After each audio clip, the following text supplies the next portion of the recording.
বন্ধুরা আমরা 1 মিনিট চার্টে চলে আসলাম। চলুন 1 মিনিট চার্টে আমরা কিভাবে এন্ট্রি নিতে পারি দেখে নেওয়া যাক। দেখুন যে প্রাইসটা টাচ করছে আপনার অ্যাঙ্কার চার্টের সাপ্লাই এরিয়াতে, ঠিক এখানে যখনই বা যেই মাত্র প্রাইসটা এখানে টাচ করবে আমরা মোমেন্টাম লাইনটা ড্র করব। দেখুন এখান থেকে প্রাইসটা ঠিক এই মোমেন্টামে আগাচ্ছে। যেহেতু এই মোমেন্টামে আগাচ্ছে, এই মোমেন্টামটাকে আমরা ফলো করব। তা দেখুন যে আমরা মোমেন্টামটা ফলো করে করে সামনে যাচ্ছি এবং ঠিক এখানে আপনার মোমেন্টামটা দেখুন যে টেস্ট করলো, করে প্রাইসটা আবার কিন্তু উপরের দিকে যাওয়া শুরু করছে এবং দেখুন যে এখানে এসে মোমেন্টামটা ব্রেক করছে। এখানে যেহেতু মোমেন্টামটা ব্রেক করছে, আমাদের এন্ট্রি এরিয়া আমরা ফেয়ার ভ্যালু গ্যাপ দিয়ে পুশটা শুরু হয়েছে কোথা থেকে, দেখুন ঠিক এখান থেকে পুশটা শুরু হয়েছে। তাহলে এটা হচ্ছে আমাদের 1 মিনিটের সাপ্লাই এরিয়া। প্রাইসটা অবশ্যই এখানে আসতে হবে, আমাদের অর্ডারটাকে এখানে অ্যাক্টিভ করতে হবে। তা আমরা দেখি প্রাইসটা ওখানে আসলো কিনা। দেখুন বন্ধুরা প্রাইসটা কিছুটা কারেকশানে আসছে এবং এখানে আমরা যদি খেয়াল করি, দেখুন যে এই যে রিজেকশনটা, এটা একটু খেয়াল রাখবেন যে প্রাইসটা কিছু পিপসের জন্য অনেক সময় একেবারে প্রাইস অ্যাকুরেসির সাথে যে ওখানে এসেই করবে, অনেক সময় কিছুটা ক্লোজে এসে একটা রিজেকশন আসে। এই রিজেকশনে আপনারা চাইলে অর্ডার অ্যাক্টিভ করে দিতে পারেন, কারণ আপনার এটুকের জন্য কিন্তু অর্ডারটা মিস হয়ে যেতে পারে। আর তাই যদি করেন সেক্ষেত্রে আপনার ধরেন এখানে যদি আপনি অর্ডার প্লেস করেন, আপনার স্টপ লসটা থাকবে ঠিক এতখানি এবং আপনি যদি টিপি দেন আপনার টেক প্রফিট হবে 2 গুণ।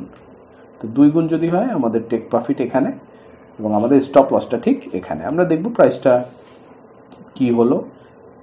দেখুন বন্ধুরা আপনার টিপি কিন্তু হিট করে গেছে। তা একেবারে ক্লিয়ার কাট সিস্টেম বন্ধুরা। এখানে আমরা স্ট্রাকচার যদি একটু খেয়াল করি, যে বাস সাইডে দেখুন এখানে প্রিভিয়াস হাইটাকে ব্রেক করছে, ফলে এটা একটা ভ্যালিড লো।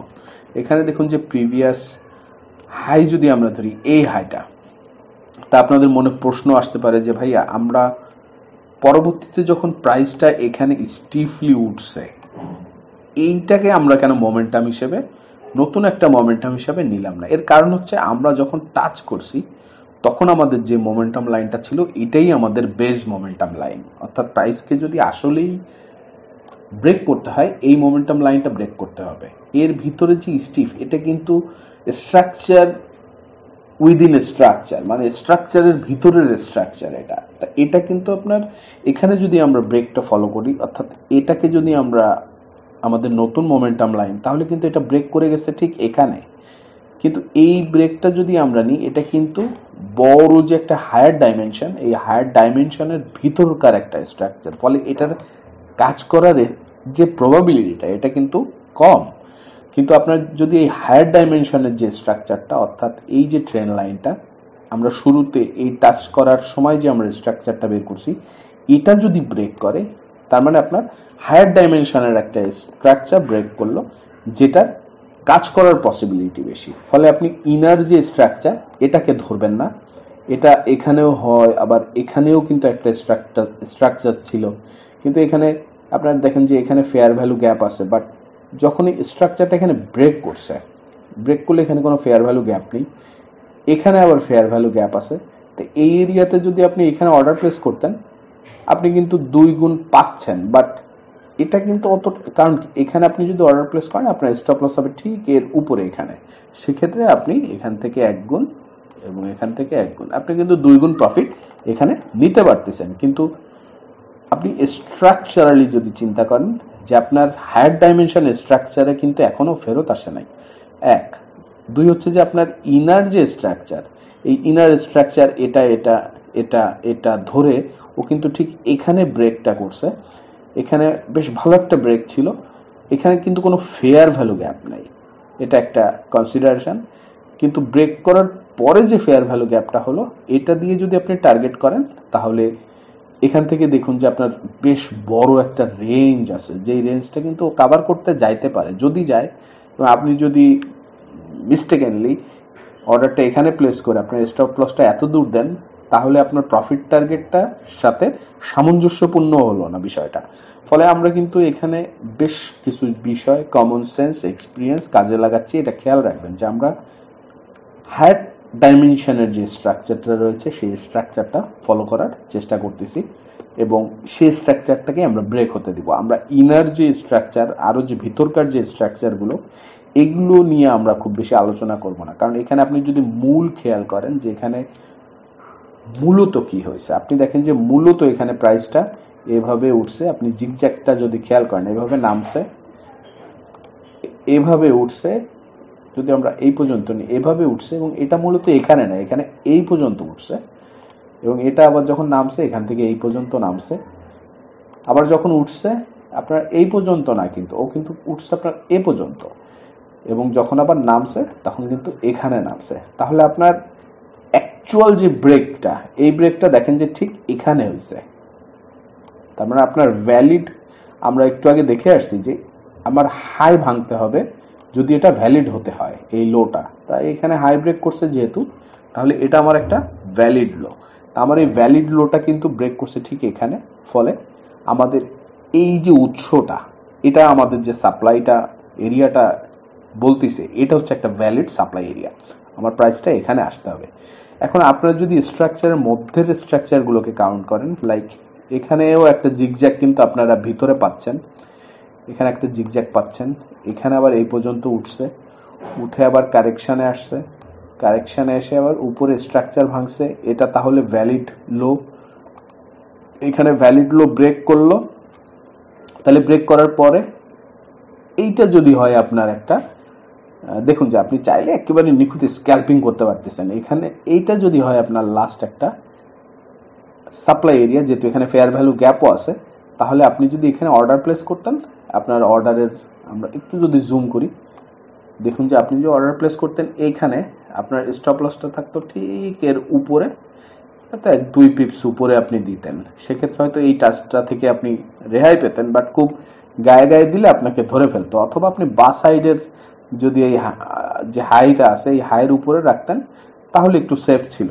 আপনার টিপি হবে ডেফিনেটলি আমরা 2 গুণের টিপি নিব, তা আমরা যদি 2 গুণ নিই, দেখুন ইনার স্ট্রাকচার কাজ করে, কিন্তু ইনার স্ট্রাকচারের বিষয়টা হচ্ছে যেহেতু এরা ইনার, ফলে এর স্ট্রেংথটা খুব বেশি না, ফলে এ দেখুন 1 গুণের মতো আপনার পক্ষে আসছে, এসে কিন্তু আপনার স্টপ লস হিট করছে। তা আপনি 1 গুণ পেয়ে 1 গুণ হারাবেন এরকম কন্ডিশনে না, যে আপনাকে 1 গুণে 2 গুণ 2.5 গুণ প্রফিট কভার করতে হবে। তো এখানেও দেখুন যে আপনার, যদি আপনি পরে মনে করতেন যে না আমরা এখানে এই এরিয়ার যে মোমেন্টাম এখানে আমাদের কাজ করলো না, তাহলে দেখি যে নতুন যে এটা যেহেতু হাই ব্রেক করছে, অর্থাৎ এখানে যেহেতু আপনার হাইটাকে ব্রেক করছে, তাহলে আমাদের ভ্যালিড লো হচ্ছে এটা। তো এই ভ্যালিড লোটা ব্রেক করে কোথায়, দেখুন যে ভ্যালিড লোটা এখানে ব্রেক করছে, এবং আপনার মোমেন্টাম লাইন হিসেবেও যদি আমরা ধরি, দেখুন যে মোমেন্টাম লাইনটাও ব্রেক করছে ঠিক এখানে। তাহলে এখানে যখন ব্রেক করছে, আপনার দেখুন যে এখানে কোনো ফেয়ার ভ্যালু গ্যাপ নেই, বাট ব্রেকের পরে এখানে ফেয়ার ভ্যালু গ্যাপ আছে, এখানে যেহেতু ফেয়ার ভ্যালু গ্যাপ আছে, তো এই ফেয়ার ভ্যালু গ্যাপটাকে যদি আপনি টার্গেট করেন, তাহলে এক্ষেত্রে আপনার এটা যদি হয় আপনার সাপ্লাই এরিয়া, আপনি যদি এখানে অর্ডার প্লেস করেন এবং আপনার স্টপ লসটা যদি এর উপরে হয়, তাহলে দেখুন প্রাইস কিন্তু আপনার 2 গুণ আপনি প্রফিট নেবেন। তো 2 গুণ প্রফিট কিন্তু আপনি এখানে যদি নেন এই এবং এই, অলমোস্ট 2 গুণ প্রফিট আপনি এখানে পাইছেন। তা স্ট্রাকচারালি যদি আপনি ইন্টারনাল স্ট্রাকচারগুলো ধরেন, সেক্ষেত্রে আপনি ইন্টারনালি স্ক্যাল্পিং করতে পারতেছেন, যেটা একেবারেই price action supply area to supply area, demand area two demand area, বা সাপ্লাই টু ডিমান্ড, এভাবে ওয়ার্কআউট করে কিন্তু এখানে আপনাকে একটা স্ক্যাল্পিংয়ের সুযোগ দিচ্ছে। কিন্তু আপনাকে এত বেশি আপনি হাই ফ্রিকোয়েন্সিতে ট্রেড করবেন কিনা, এটা একটা আপনার পার্সোনাল কনসিডারেশন। আপনি যখন স্কিলড হয়ে যাবেন আপনি এটা করতে পারেন, বাট আমি মনে করি যে আপনাকে কি করতে হবে, হায়ার ডাইমেনশনের যেই আপনার এরিয়াটা, মোমেন্টাম লাইনটা, এই মোমেন্টাম লাইনটাকে ডেভেলপ করা শিখতে হবে, এবং হায়ার যে আপনার স্ট্রাকচার, অর্থাৎ এটা যে একটা ঢেউ, আবার এটা যে একটা ঢেউ, এবং পরবর্তী ঢেউটা যে এটা, এবং এটা যে আপনার স্ট্রাকচার ব্রেক করলে এই যে আপনার হায়ার ডাইমেনশনের ঢেউ, এগুলোকে আপনাকে ফিগার আউট করতে হবে। এটা যখন আপনি প্রপারলি ফিগার আউট করা শিখে যাবেন, আপনি দেখবেন যে আপনি খুব নিখুঁত এন্ট্রি নিতে পারতেছেন, এবং আপনার একেবারে এক্স্যাক্ট সলিড একটা প্রফিটেবিলিটি আসা শুরু করছে। তা দেখুন এখানে টাচ করার পরে আপনার ইজিলি এখানে আপনার 2 গুণ 2.5 গুণের মতো প্রফিট কিন্তু চলে আসতেছে আপনার, এবং হায়ার ডাইমেনশন যেহেতু, এই ডাইমেনশনগুলো কাজ না করলেও এখানে ব্রেকআউট, এই মোমেন্টামের ব্রেকআউট বা এই মোমেন্টামে আপনি যে ব্রেকআউটে ট্রেড নিলেন, এই যে এই মোমেন্টাম ব্রেকআউটের ট্রেড, এটা খুব বেশি কাজ না করলেও যখন হায়ার ডাইমেনশনের ব্রেকআউটটা করছে তখন দেখুন যে এটা বেশ সুন্দর স্মুথলি কাজ করছে এবং প্রাইসটা অনেকখানি নিচে পড়ছে। আশা করি বন্ধুরা ওভারঅল একটা আইডিয়া ডেভেলপ করলো, আপনারা এই সিস্টেমটা ইউজ করে খুবই সিস্টেমেটিক ম্যানারে প্রফিট আনতে পারেন এবং ট্রেড করতে পারেন এবং আপনাদের ট্রেডিং ক্যারিয়ারটাকে খুবই প্রফিটেবল করে ফেলতে পারেন। তো বন্ধুরা কথা হচ্ছে পরের ভিডিওতে। আপনাদের কোনো প্রশ্ন থাকলে অবশ্যই কমেন্টে জানাবেন। সবার জন্য শুভকামনা রইল। চ্যানেলে যারা নতুন সাবস্ক্রাইব করে নেবেন। আসসালামু আলাইকুম।